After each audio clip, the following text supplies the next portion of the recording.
প্রিয় শিক্ষার্থী আসসালামু আলাইকুম, সবাইকে স্বাগতম সাগর আইসিটি কেয়ারের আরও একটি টিউটোরিয়ালে। আজকে আমরা যে সম্পর্কিত কথা বলবো সেটি হচ্ছে এইচএসসি আইসিটি চ্যাপ্টার 4 HTML এবং ওয়েব ডিজাইনের তৃতীয় অ্যান্ড্রয়েড টিউটোরিয়ালে। সো প্রথমে যে জিনিসটি বলে রাখি যে আমি তোমাদেরকে টিউটোরিয়ালগুলো দিচ্ছি, অ্যান্ড্রয়েড টিউটোরিয়ালগুলো এই জন্যই যাদের কম্পিউটার আছে তারা কম্পিউটারে করতে পারছো, বাট যাদের কম্পিউটার নেই তারা কম্পিউটারে যেন না করতে পারার কারণে এটা যেন প্র্যাকটিস না বন্ধ হয়ে যায়, সেই জন্য আমি অ্যান্ড্রয়েড টিউটোরিয়ালগুলো দিচ্ছি। হ্যাঁ, সো হোপফুলি যারা ক্লাসগুলো করছো সবারই অ্যান্ড্রয়েড ফোন আছে। সো অ্যান্ড্রয়েড ফোনে কীভাবে টিউটোরিয়ালগুলো করা যায় সেগুলো আমি প্রথম অ্যান্ড্রয়েড টিউটোরিয়ালেই দেখিয়ে দিয়েছি। এবং তোমরা অবশ্যই যারা কম্পিউটার ব্যবহার করো তারা কম্পিউটারের টিউটোরিয়াল সাবমিট করবা কোড সহ, এবং যারা অ্যান্ড্রয়েড ব্যবহার করো অ্যান্ড্রয়েডের কোড সাবমিট করবা, কেননা এইটা প্র্যাকটিস না করলে হারা যাবে। সো খেয়াল করে দেখো, আমরা যেটা আজকের কোডে যেটা করব, গত দিন আমরা যেটা কোড করেছিলাম সেটা হচ্ছে আমরা HR ট্যাগ ব্যবহার করেছিলাম। তবে আমি HR ট্যাগ ব্যবহার করার ক্ষেত্রে আমি একটা কথা বলেছিলাম, সেটা হচ্ছে যে HR ট্যাগের বেশ কিছু কাজ কিন্তু কি আমরা এখনও শিখিনি।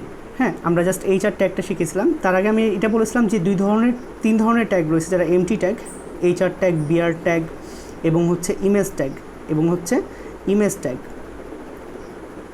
খেয়াল করে দেখো, ইমেজ ট্যাগ। সো এই তিন ধরনের ট্যাগ কিন্তু আমরা ব্যবহার করতে পারি যাদের হচ্ছে ক্লোজিং ট্যাগ নাই, ওপেনিং ট্যাগটাই তার সম্পূর্ণ কাজটা করে থাকে। তো খেয়াল করে দেখো, তার মধ্যে আমরা বিআর ট্যাগের কাজটা শিখেছি, কীভাবে ব্রেক ট্যাগটা ব্যবহার করা হয়। সো আজকে আমরা যেটা শিখবো, HR ট্যাগের বিশেষ কিছু বৈশিষ্ট্য প্রকাশের জন্য তার অ্যাট্রিবিউট ব্যবহার করা হয়। কী ব্যবহার করা হয়? অ্যাট্রিবিউট। সো অ্যাট্রিবিউট ওয়ার্ডটার সাথে তোমরা পরিচিত না, সো আমি একটু ব্যাখ্যা করি অ্যাট্রিবিউটটা কী। তার আগে এটুকু বলে দিই, স্পষ্টভাবে আমি বলে দিতে চাই, অ্যাট্রিবিউট মূলত ব্যবহার করা হয়ে থাকে ওপেনিং ট্যাগের মধ্যে। সো একটি অ্যাট্রিবিউটের দুইটি অংশ থাকে, অ্যাট্রিবিউট নেম এবং অ্যাট্রিবিউট ভ্যালু। ফর এক্সাম্পল, আমি তোমাকে একটি অ্যাট্রিবিউট লিখে দেখাচ্ছি। HR এর বেশ কয়েক ধরনের অ্যাট্রিবিউট রয়েছে, তার মধ্যে একটি অ্যাট্রিবিউট হচ্ছে কালার। হ্যাঁ, এই কালার বানানটা নর্মালি আমরা যে ফরম্যাটে কালার বানানটাই যে তোমরা এখানে দেখতে পাচ্ছ, কালার যে বানানটা দেখতে পাচ্ছ সেটা কিন্তু না। হ্যাঁ, এটা কিন্তু কি একটু ভিন্ন কালার বানান। সো এখানে কালার বানানটা লিখতে হবে COLOR। এটা হচ্ছে অ্যাট্রিবিউট নেম। আমি আগেই বলেছি অ্যাট্রিবিউটের দুটি অংশ থাকে, অ্যাট্রিবিউট নেম এবং অ্যাট্রিবিউট ভ্যালু। সো আমরা এখানে কালার দ্বারা অ্যাট্রিবিউট নেম লিখেছি, কালার, এবং এরপরে এরপরে কি দিব? ইকুয়াল দিয়ে ডাবল কোটেশনের ভিতরে কি লিখব? Attribute value. কালার, আমরা কোন কালারটা দিতে চাচ্ছি। ফর এক্সাম্পল, আমি রেড কালার চুজ করলাম। ওকে, তাহলে এখানে কালারটা হচ্ছে অ্যাট্রিবিউট নেম, তারপর ইকুয়াল অবভিয়াসলি দিতে হবে, তারপর ডাবল কোটেশনের ভিতরে অ্যাট্রিবিউট ভ্যালু লিখতে হবে। এই যে পুরো যে অংশটুকু লিখলাম আমি, এই পুরো অংশটুকুকেই HR বাদ দিয়ে HR এর অ্যাঙ্গেল ব্র্যাকেটের ভিতরে যেটুকু লিখেছি এটাকেই বলা হয়ে থাকে HR এর অ্যাট্রিবিউট বলা হয়, যার দুইটি অংশ অ্যাট্রিবিউট নেম এবং ইকুয়াল দেওয়ার পর ডাবল কোটেশনের ভিতরে attribute value. So HR horizontal rule, যেটা আসলে একটি লেখার নিচে আন্ডারলাইন নিয়ে আসে। সো চলো দেখা যাক, আমরা এখানে যখন আমরা ক্লিক করলাম, দেখো সেই রেনি সিজন লেখাটার নিচে একটা হরিজেন্টাল রুল বা একটা আন্ডারলাইন দিয়ে একটা লেখা চলে এসেছে, একটা দাগ চলে এসেছে, যে দাগটি আমরা অঙ্কিত করলাম, লাল রং দ্বারা অঙ্কিত করলাম।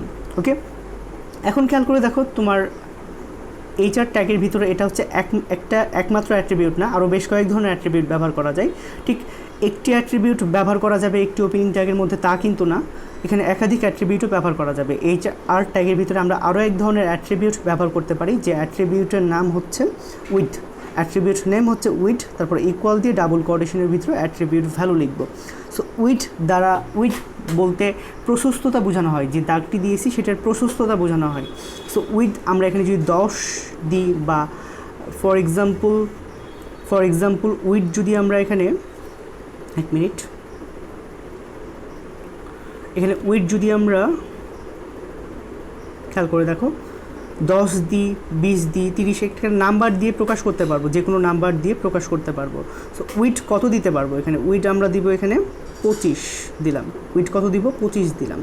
হ্যাঁ, এবার ক্লিক করো, দেখো উইথ 25 দিলে দাগটা কিন্তু খুব ছোট দাগ প্রদর্শন করছে, তোমরা দেখতেই পাচ্ছ দাগটি খুব ছোট প্রদর্শন করছে। সো বড় দাগ দেওয়ার জন্য তোমাকে তুমি যদি দাও 100,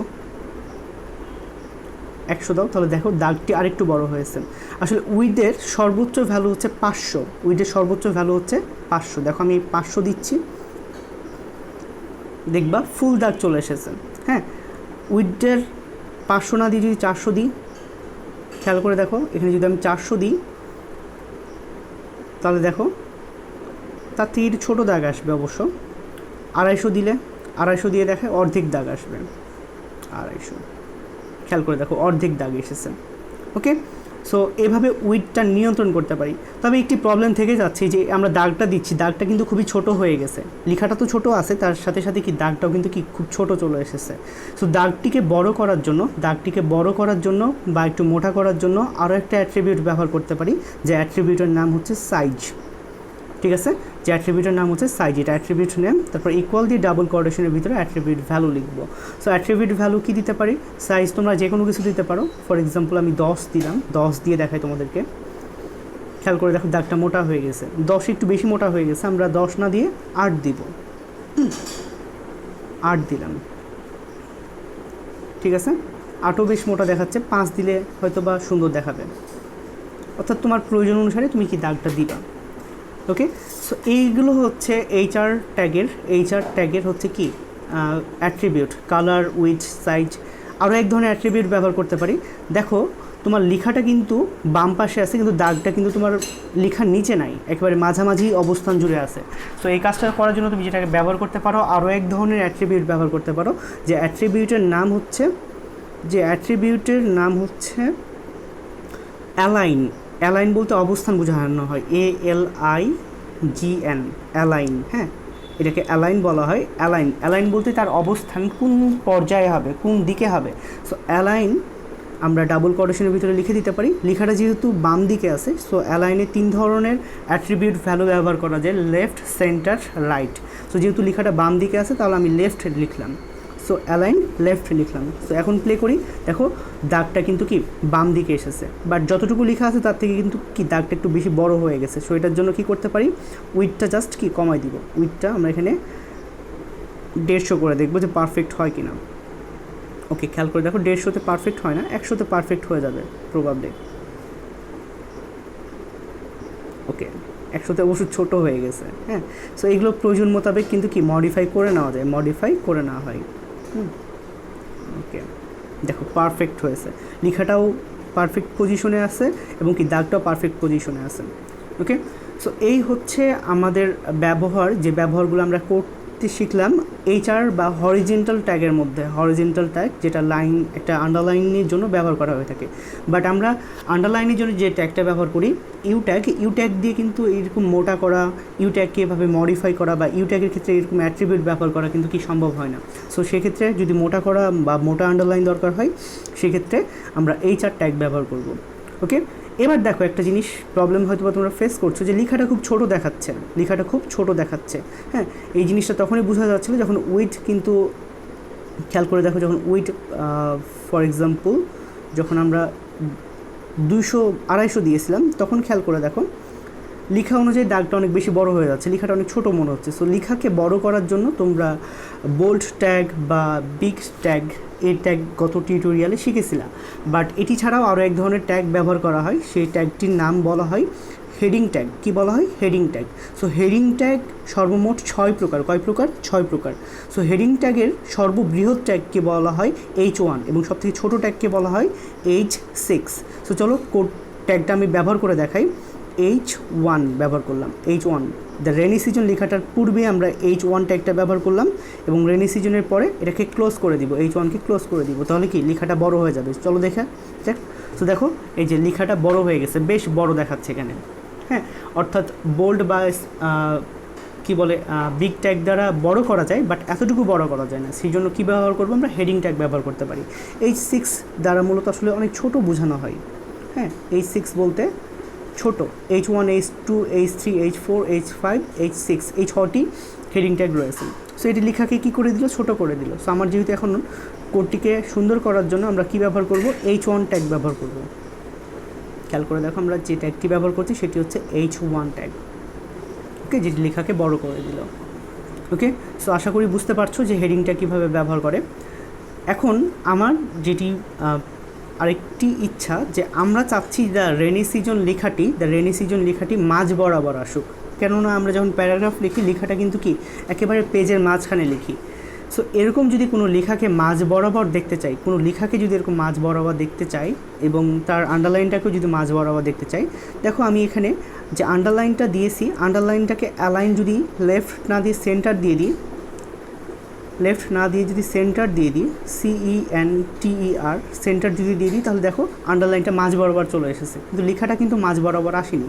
সো লেখাটাকে মাঝ বরাবর নিয়ে আসার জন্য এখন একটা ট্যাগ ব্যবহার করতে পারি, সেই ট্যাগের নাম হচ্ছে প্যারাগ্রাফ ট্যাগ। কী ট্যাগ? Paragraph tag. প্যারাগ্রাফ ট্যাগের জন্য আমরা এরকম একটা অ্যাঙ্গেল ব্র্যাকেট দিব, দেন P লিখব, দেন কি অ্যাঙ্গেল ব্র্যাকেট ক্লোজ করব। এটা হচ্ছে প্যারাগ্রাফ ট্যাগ। দেখো H1 এর আগে লিখেছি, H1 এর ভিতরেও লিখতে পারতাম, কোনো প্রবলেম নাই।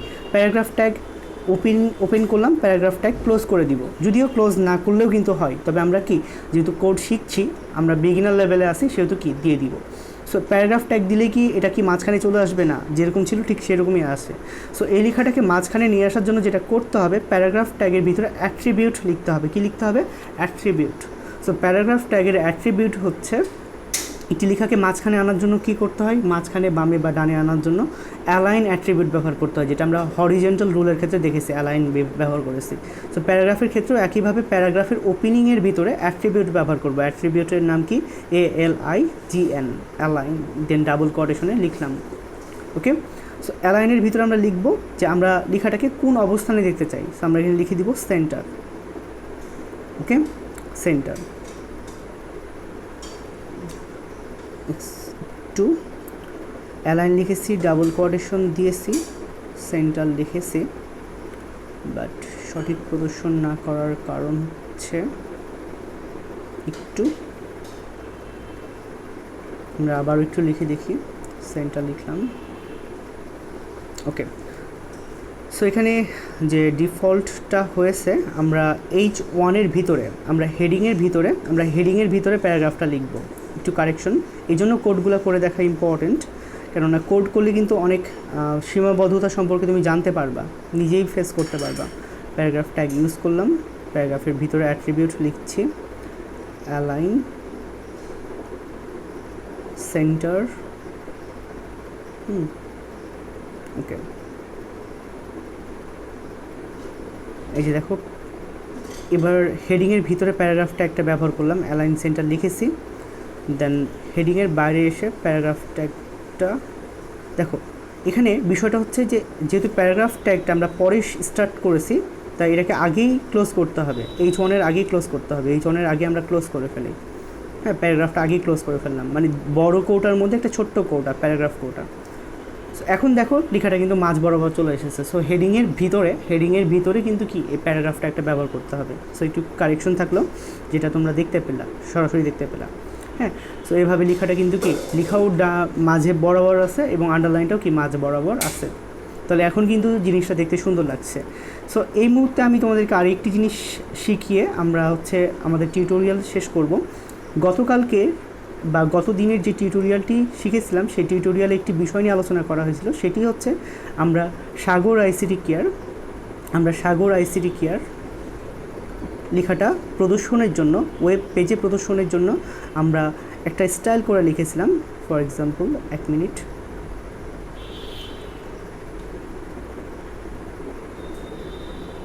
সাগর আইসিটি, তারপরে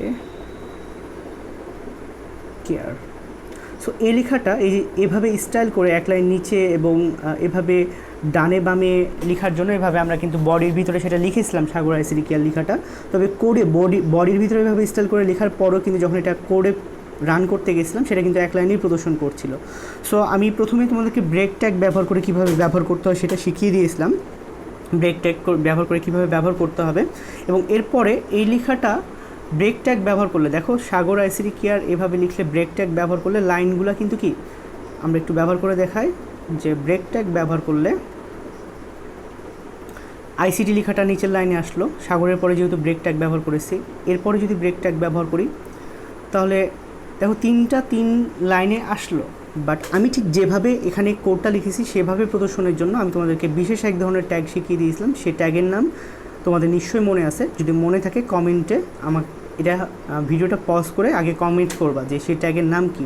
সেই ট্যাগের নাম হচ্ছে প্রি ট্যাগ ব্যবহার করেছিলাম। প্রি ট্যাগ একটা পর্যায়ে কি ক্লোজও করেছিলাম। প্রি ট্যাগ ব্যবহার করলে ঠিক যেভাবে লিখেছি ঠিক সেভাবেই প্রদর্শন করা হচ্ছে, ঠিক সেভাবেই কিন্তু কি কন্টেন্টটা প্রদর্শন করা হচ্ছে। বাট আমি চাচ্ছিলাম যে যেভাবে আমি লিখেছি ঠিক সেভাবেই যেন প্রদর্শিত হয়, সেটা যদি চেয়েছিলাম। হ্যাঁ, সো এরকম প্রদর্শনের জন্য প্রি ট্যাগ বাদ দিয়েও আরও একটা ফর্মুলা আছে, যে ফর্মুলাটা একটু আগে আমরা কিন্তু শিখে আসলাম। যে ফর্মুলার নাম হচ্ছে প্যারাগ্রাফ ট্যাগ, যেটার ফর্মুলার নাম হচ্ছে প্যারাগ্রাফ ট্যাগ। আমরা দেখলাম যে প্যারাগ্রাফ ট্যাগ ব্যবহার করতে পারি প্রত্যেকটাতেই। প্যারাগ্রাফ ট্যাগের আমরা জাস্ট যেটা ব্যবহার করব সেটা হচ্ছে কি, প্যারাগ্রাফ ট্যাগের ভিতরে অ্যাট্রিবিউট লিখে দিব। কি লিখে দিব? অ্যাট্রিবিউট লিখে দিব। সো অ্যাট্রিবিউট কি লিখতে পারি আমরা? অ্যাট্রিবিউট আমরা লিখব অ্যালাইন। একটি অবস্থান বোঝানোর জন্য অ্যালাইন অ্যাট্রিবিউটটা ব্যবহার করা হয়। অ্যালাইন অ্যাট্রিবিউট নেম, দেন ডাবল কোটেশনের ভিতরে অ্যাট্রিবিউট ভ্যালু। সাগর লেখাটাকে সবার বামে প্রদর্শন করতে চাই, তাই লেফট লিখলাম। হ্যাঁ, এবং আইসিটি প্যারাগ্রাফটা ক্লোজ করলে হয় না করলে হয়, এটার প্রমাণ আমি এখনই দেখা দিচ্ছি। এরপরে খেয়াল করে দেখো আইসিটি যে লেখাটা আছে, আমি প্যারাগ্রাফ লেখাটা লিখলাম। এই লেখাটা আইসিটি লেখাটা মাঝ বরাবর প্রদর্শন করতে চাইছি, তাহলে আমি এখানে অ্যালাইন সেন্টার লিখে দিলাম। CENTER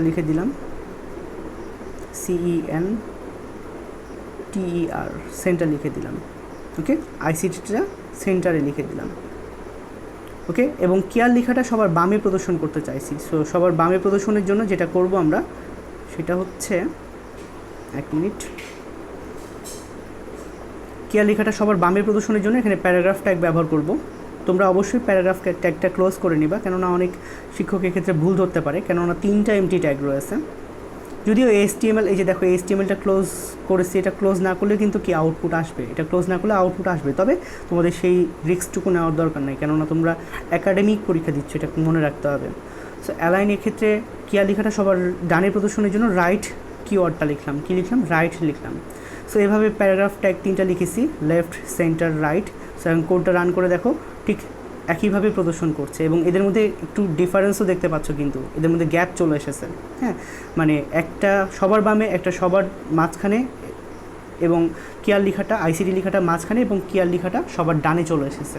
ওকে, এখানে একটা জিনিস দেখো, যে কোনো লেখাটা লিখলে সেটা অটোমেটিক্যালি বাম দিক থেকেই প্রদর্শিত হয়। সো এখানে যদি আমরা সাগর লেখাটার শেষে যদি প্যারাগ্রাফ ট্যাগটা ব্যবহার নাও করতাম, প্যারাগ্রাফ ট্যাগটা যদি ব্যবহার নাও করতাম, তাহলে তাও কিন্তু সঠিক ফলাফল প্রদর্শন করতো। চলো দেখা যাক। দেখো, তাও কিন্তু সঠিক একই ফলাফলই প্রদর্শন করছে। সো লেখাটাকে বড় করে দেখানোর জন্য আমরা যেটা করতে পারি, আমরা একটা হেডিং ট্যাগ ব্যবহার করতে পারি, H1 ট্যাগ, যেটা আমরা একটু আগেই শেখালাম তোমাদেরকে। H1 বা H2 দিলাম, এবং একটা পর্যায়ে এটা কি ক্লোজ করে ফেললাম, H2 ক্লোজ করে ফেললাম। যেহেতু প্যারাগ্রাফ ক্লোজ করে নিই, প্যারাগ্রাফ ক্লোজের সিম্বলটা দেখালো। ওকে, এখন দেখো লেখাটা বড় হয়েছে, এদের মধ্যে ডিজাইনও হয়েছে, সব কিছুই কিন্তু কি একটার মধ্যে চলে এসেছে। সো আশা করি আজকের টিউটোরিয়ালে তোমরা প্যারাগ্রাফ ট্যাগ কীভাবে হেডিং ট্যাগের ইউটিলাইজ করতে হয় সেটা শিখলা, এবং কীভাবে হরিজেন্টাল অর্থাৎ HR ট্যাগ ব্যবহার করতে হয় সেটার কাজও শিখেছো। সো এর মধ্যে তোমাদের একটি কাজ শেখানো হয়নি, সেটা হচ্ছে তোমরা এই ব্যতীত আরেকটি খেয়াল করে দেখো। আমি যদি এখানে আইসিটি যে লেখাটা রয়েছে, আইসিটি বা সাগর যে লেখাটা রয়েছে, সাগর লেখাটার পরে এসের পরে যদি একটা গ্যাপ দিই, যখন কোডেটা রান করব, দেখো এখানেও কিন্তু আউটপুটে ঠিক এসের পরে একটা সাগর লেখাটার পরে এসের পরে কিন্তু কি একটা গ্যাপ হয়ে গেছে। সো ওই গ্যাপটা কিন্তু কি তুমি একটা স্পেস দিয়েও করতে পারো। আবার আরও একটি উপায় আছে, এখানে একটি কমান্ড লিখতে পারো। সেই কমান্ডের নাম হচ্ছে অ্যাম্পারসেন্ট। এই যে অ্যাম্পারসেন্ট NBSP, এই কমান্ডটা অ্যাম্পারসেন্ট NBSP।